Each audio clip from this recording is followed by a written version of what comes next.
The meeting in Moscow lasted 6 hours. The meeting in Washington lasted 4 hours, after meeting with the leaders of both superpowers on the same day. Traoré boarded his plane with a smile on his face. The new front of the Cold War begins in Africa. He told his assistant, and this time we will set the rules, Ibrahim. Traoré gazed out the window of his presidential aircraft as it reached cruising altitude over the Atlantic below. Now carried him between the world's greatest powers, first to Washington, D.C., then to Moscow, and now back to Burkina Faso, all within 72 dizzying hours. Mr. President, his chief of staff, Colonel Issouf Ouedraogo, interrupted his thoughts. Team needs your approval for the press release about the meetings. Traoré turned from the window, his expression unreadable. Tell them to say nothing yet, just the standard. Diplomatic language, productive discussions, mutual understanding, continuing. Dialogue, no details, but Sir Ouedraogo pressed cautiously. Both the Americans and Russians will release their own statements. Shouldn't we establish our narrative first? A slight smile crossed Traoré's face. Let them speak. Their statements will contradict each other and both will claim I've aligned with them. That uncertainty is exactly what we need right now. The colonel nodded, though confusion showed in his eye. He had served Traoré loyally since the military transition that brought him to power, but even he wasn't fully briefed on the strategy behind these high-stakes diplomatic maneuvers. As you left to relay the instructions, Traoré opened a secure lap on the screen.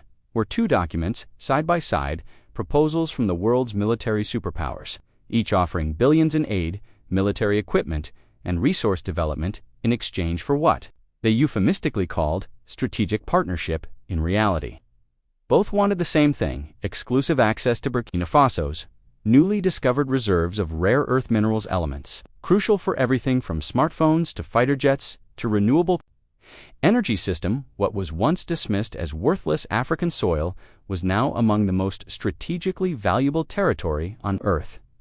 The new Cold War Traoré murmured to himself, except this time, Africa isn't just a battleground. This time, we're played. 48 hours earlier, Traoré had sat across from the American president in the Oval Office. Washington's summer heat pressing against the windows despite the building's powerful air conditioning. Let me be direct. Captain Traoré, the American leader, had said, dispensing with diplomatic niceties, the minerals in your country are essential to our national security. The processing facilities we're offering to build would create thousands of jobs for your people and generate billions in revenue. And in return, Traoré had asked, though he already knew the answer in return.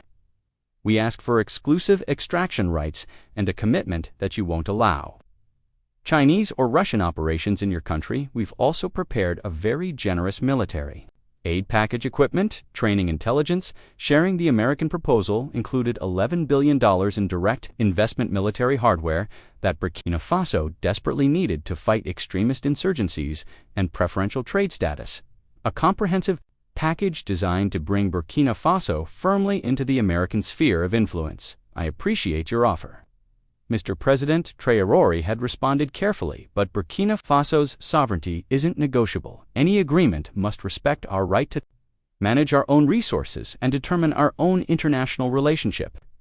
The American president's smile had tightened almost imperceptibly, of course, but I should note that our intelligence suggests Russia is preparing a similar offer. Their involvement would bring complications, regional instability, congressional concerns.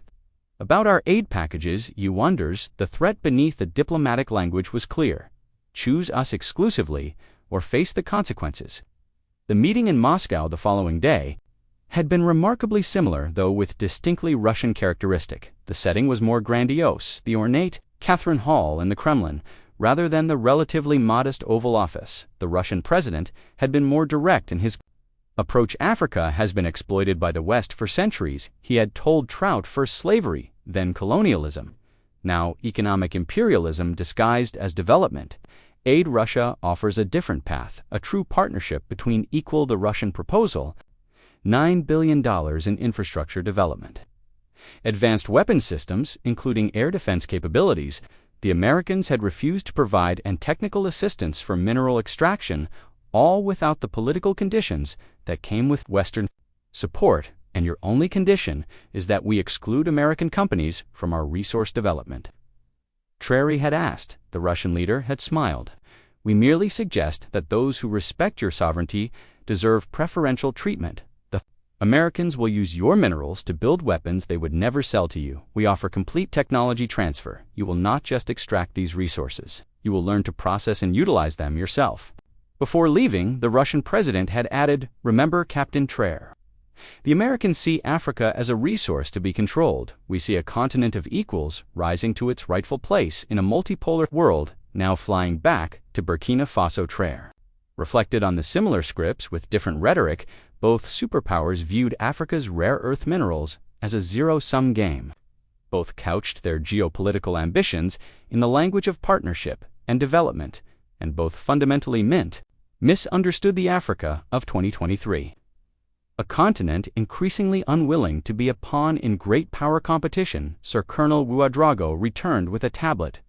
"We're receiving reports that both Washington and Moscow are claiming successful negotiation. Russian state media is suggesting you've agreed to their proposal. The Americans are hinting the same about theirs." Traoré nodded, unsurprised. "And how are markets responding?" "Share prices for American rare earth processing companies are down. Russian mining conglomerates are seeing similar drops. Everyone's uncertain which way you're leaning." "Good," Traoré said simply. "And are other preparations on schedule?" President Gautier of Mali and President Tani of Niger are ready for the summit 3 days from now. The Chinese representative confirmed his attendance as an observer. "Our technical teams have completed their assessments of the mineral deposits." Traoré leaned back in his seat. The real gambit, one neither superpower had anticipated, was about to begin 3 days later in a heavily secured conference facility in Ouagadougou. Leaders from the Sahel region gathered for what was publicly described as a regional security cooperation summit. The actual agenda was far more ambitious. Gentleman Traoré addressed the assembled leaders. "For too long Africa has been treated as a prize to be won in others' competitions during the Cold War. Our resources, our politics, even our civil conflicts were manipulated by external powers pursuing their own interest." On large screens around the room, classified sections of both the American and Russian proposals were displayed side by side. As you can see, despite their opposing geopolitical positions, both offers share one fundamental characteristic they seek: exclusive control, preventing us from developing our own processing capabilities or forming partnerships with other nations. President Gada Mali, a fellow military leader who had similarly moved his country away from French influence, leaned forward. "And your response to these offers?" "I haven't given one yet," Traoré replied, "which is why both Moscow and Washington are claiming victory in their press briefings. This confusion provides us a critical window of opportunity." He gestured, and the screens changed to display a detailed map of rare earth mineral deposits across the Sahel region, not just in Burkina Faso, but in Mali, Niger, Chad, and several other countries. What neither superpower has fully grasped is the scale of what we collectively possessed. Individually, each of our countries can be pressured, coerced, or destabilized if we don't comply with external demands. Together, we control nearly 40% of the world's reserves of these critical minerals. The Chinese observer, silent until now, spoke up, and this is why China has been invited to this discussion as a counterbalance. Traoré shook his head. "No, Mr. Jin. With respect, we're not looking to replace one master with another. China's current monopoly on rare earth processing is as problematic as American or Russian control would be. You're here because we're proposing something unprecedented, a multilateral approach that includes all major powers as partners, but with African nations maintaining majority control," he outlined. The proposal that his team had been developing for months, the formation of the African Mineral Processing Consortium, MPC, a transnational entity, collectively owned by participating African nations that would control extraction, processing, and export of rare earth mineral. Foreign partners, American, Russian, Chinese, European, would be welcome to invest, provide technology, and purchase outputs, but no single external power would have exclusive access or controlling interest. In simple terms, Traoré concluded, we're ending the bidding war for African resources by refusing to be bid upon. We will process our own minerals, set our own prices, and to negotiate from a position of unified strength. The summit room fell silent, as the implications sank in what Traoré was proposing wasn't just an economic arrangement. It was a fundamental restructuring of geopolitical relationships that had defined Africa. Since colonial times, President Tani of Niger was the first to speak the Resistance will be significant, not just diplomatic pressure, but potential destabilization efforts, support for opposition groups, perhaps even military intervention disguised as counter-terrorism operations. Yes, true, acknowledged, which is why the security component of our alliance is equally important. Our combined forces, properly coordinated and equipped, can secure these resources against non-state actors, and the strategic importance of these minerals gives us leverage against state-sponsored interference. The discussion continued for hours, addressing financing mechanisms, technical challenges, security cooperation, and diplomatic strategy. By evening, a framework agreement had been drafted, the Ouagadougou Protocol establishing the foundation for what might become the most significant Pan-African economic initiative since independence. As the summit concluded, the Chinese representative approached True privately.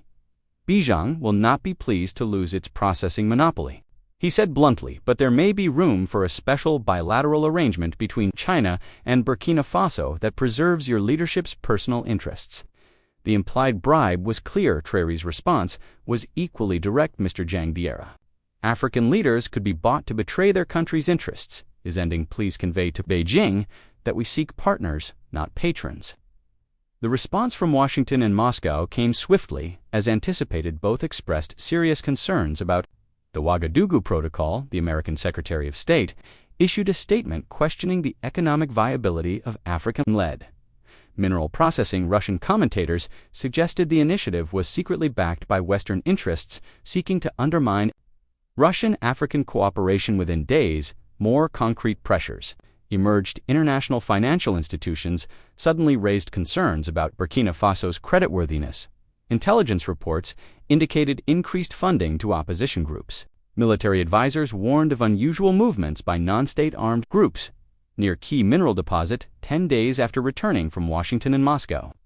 Trump convened his National Security Council in the secure underground facility beneath the presidential palace. The Americans have frozen our accounts in New York, reported Finance Minister Kabor. The Russians have delayed previously agreed weapons shipments. Both claim technical issues, but the timing is obvious. French media is running stories about democratic backsliding in Burkina Faso. Added Information Minister Urog Western knows are suddenly very concerned about our human rights situation. Traoré listened calmly to each report. The pressure was expected, even welcome in a sense, as it confirmed the superpowers' recognition of what was at stake and our countermeasures. Defense Minister Zeta outlined the deployment of elite units to secure key mineral sites. Foreign Minister Dera described diplomatic outreach to potential allies: India, Brazil, Turkey, South Africa, nations with their own complex relationships with the great powers and potential interest in breaking monopolistic control of critical resources.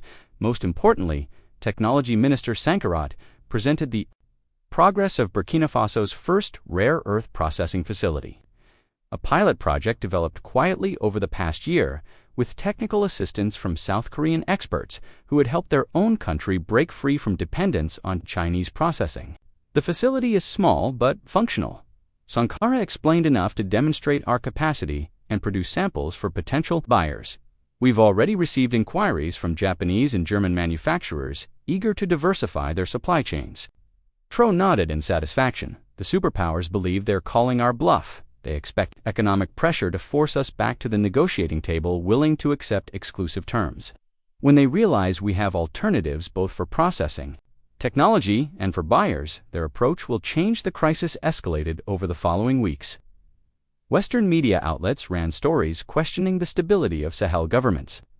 Humanitarian organizations reported on refugee movements that mysteriously coincided with mineral-rich region. Financial analysts published dire predictions about resource nationalism leading to economic collapse. Then came the most dangerous developments. Satellite imagery revealed unofficial military encampments appearing near Burkina Faso's borders, mercenary groups with ambiguous backing but sophisticated equipment. The escalation had reached the threshold where many African leaders throughout history had capitulated, accepting unfavorable terms with foreign powers in exchange for security guarantees and personal enrichment.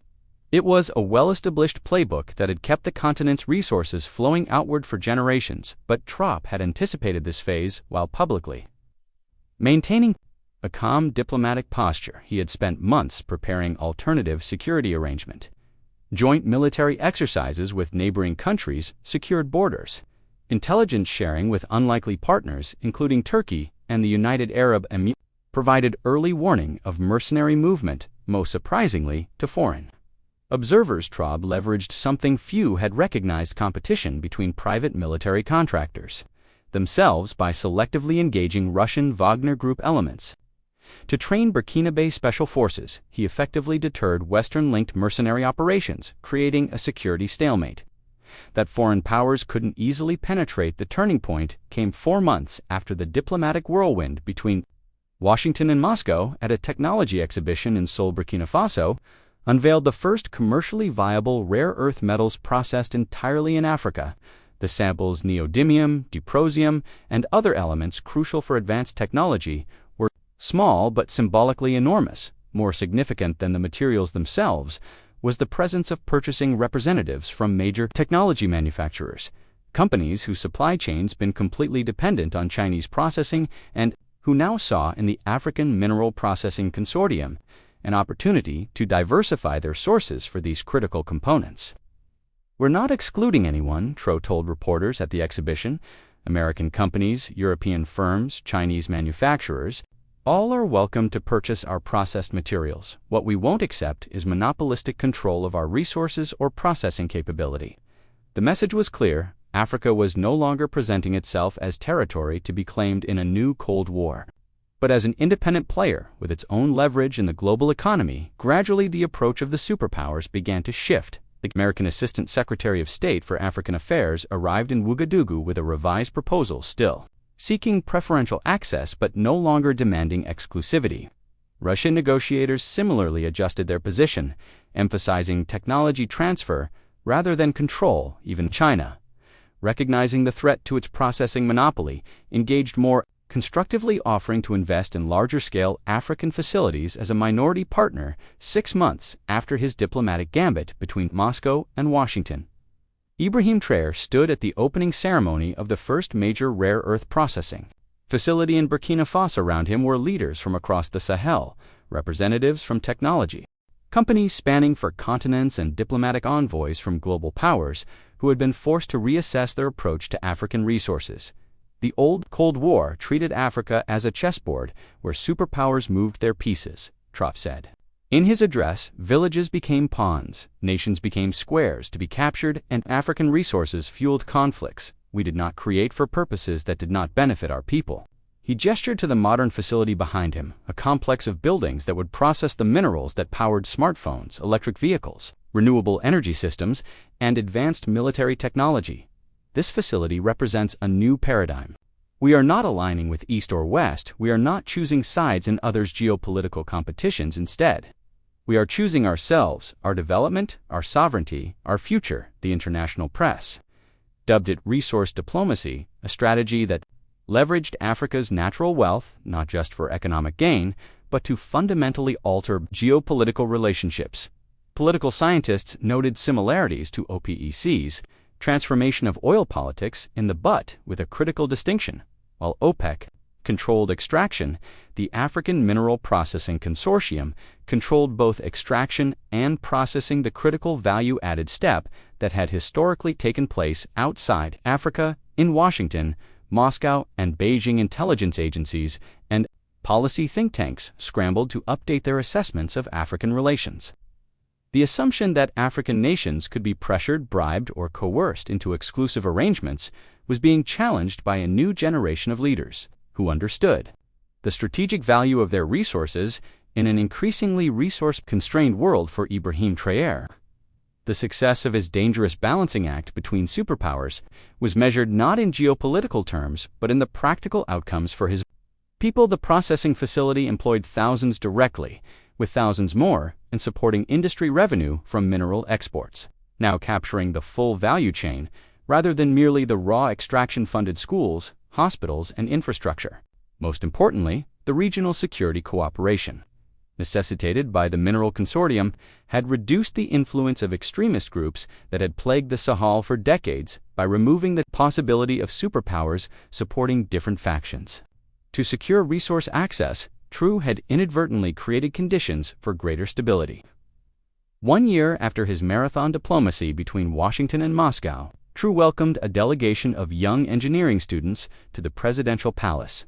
They were the first graduates of the new Technical Institute of Mineral Science, trained specifically for management and operations of the processing facilities. You, he told them, represent the true victory in our resource diplomacy, not the buildings, not the international agreements, but the knowledge and capability now embedded in our people.